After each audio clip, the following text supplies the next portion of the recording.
Remember when we were in LA and we walked into the Comedy Store and the guy just started screaming at us? Yeah. This is LA, New York. This is big city crazy dude energy. That was like 11 in the morning, too. I know. Some guy's like, you piece of shit, I'll kill you. We're just like, all right, let's go. We got our rolly bags. We don't look in condition to fight. No, not at all. But hey, we could have been caught on fire on the subway, so I guess. That was bad. You see that the Guardian Angels are back? Yes! God bless them, man. Good for them. I love those. When I was a kid, I wanted to be one of those guys. Then you actually think about what happens, and you're like, fuck it. I love that they just all look like the bad guy from Street Fighter. Fucking what's his name? Raul Julia? Yeah. Oh, he was great. Was it M. Bison? I don't remember his name. Something like that. Well, look at these guys. That guy's 78 years old. I know, I don't know what difference they're going to make. He's 78. He doesn't carry a weapon. Yeah, he's just wearing a jag. He looks like a Coast Guard. We better not fuck with this guy. He's wearing a beret. It is good. I mean, look, but he said, I saw the interview, and he's like, we're going to talk to these people. We're going to reason with them. I'm like, I don't know if you understand.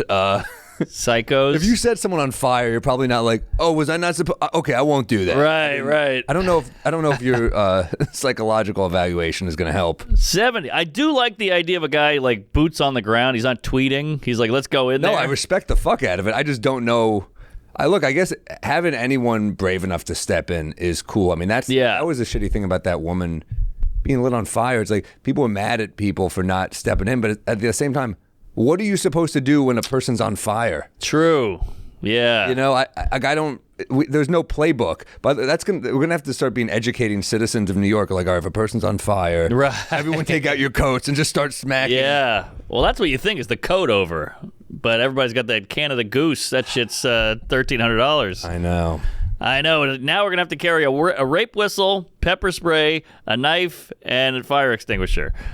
It is crazy because I do want to blame some of it on the media, but like it is different. Like the subway, there are enough crazy people. Oh yeah, like, it's a throwback for sure. Definitely. There was a shooting 2 days ago. I don't know if you saw that, or a stabbing. I mean, something else crazy went down, I think 2 days ago on the subway. So it's ramping up, folks. This shit felt like it was written by Fox News, though. This, like, a migrant lit a person on fire in dangerous New York City. Like, they were coming when this story came out. Guatemalan. We told you not to fucking come.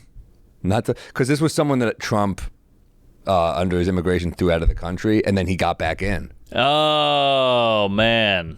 See? Snuck back in. I think the jail reform is really part of the problem. That guy was in jail, then got out of jail, then put back in jail. Just keep the fucker in jail. He's obviously nuts.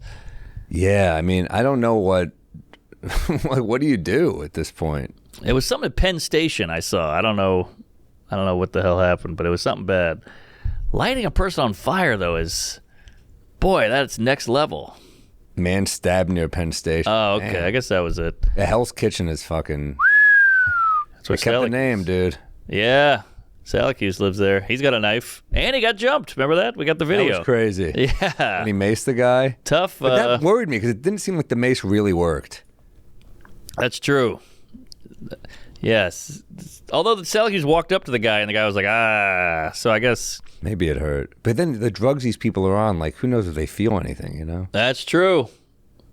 But I see it in every city. Like, they love to act like this isn't taking the country by storm, but every city you go to, there's some fucking weird camping site in downtown. Yeah. There's people who are like, look, I mean, these pharmaceutical companies just, like, poison the country, and then we're like, yeah, we'll get rich. I know. Is that what it is? Because, like...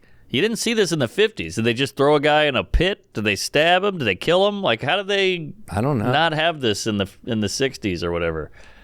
I mean, I think there were a lot of I think there were different drugs. I mean, there was definitely a crack epidemic. That's true. In, like, D.C. and stuff. That's true. And, Baltimore and all these places. And I think people were on drugs. I think they were just...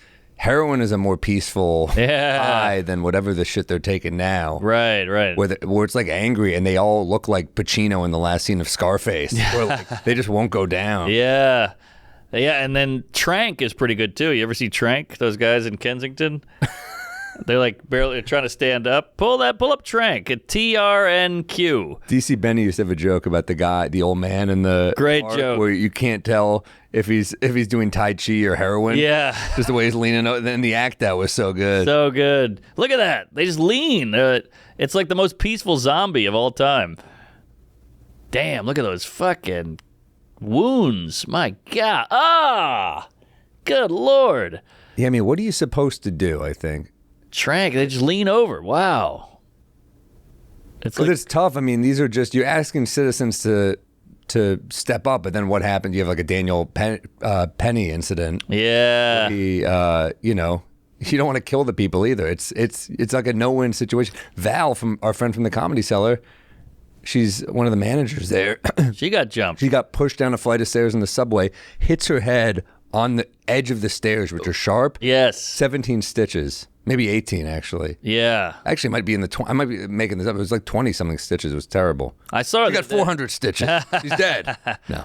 I saw her the other day. She's back. Thank God. But she's a New Yorker. That's the thing, too, is like, if you grow up here, obviously, your head's on a swivel to that kind of behavior. Yeah. You know where to just step up. Like, I used to date a girl who was not from here, and she would just, there'd be a crazy guy, and she'd just like walk near, and I'd be like, no, you walk away. Right. This is a pretty simple thing. And she's like, oh, I didn't even notice he was screaming at us. And I was like, well, he was. Yeah. Well, we had that once. It was like 2 a.m. We were drinking somewhere, and we were walking on the east side, and this guy was like, what's your problem? You want to go? And I was like, what's up with this guy? And you're like, just keep going. Yeah. Why would you even engage? Well, we do nothing. A guy yells, what's your problem? That happened to me on the subway once with outside Steve from the Comedy Cellar.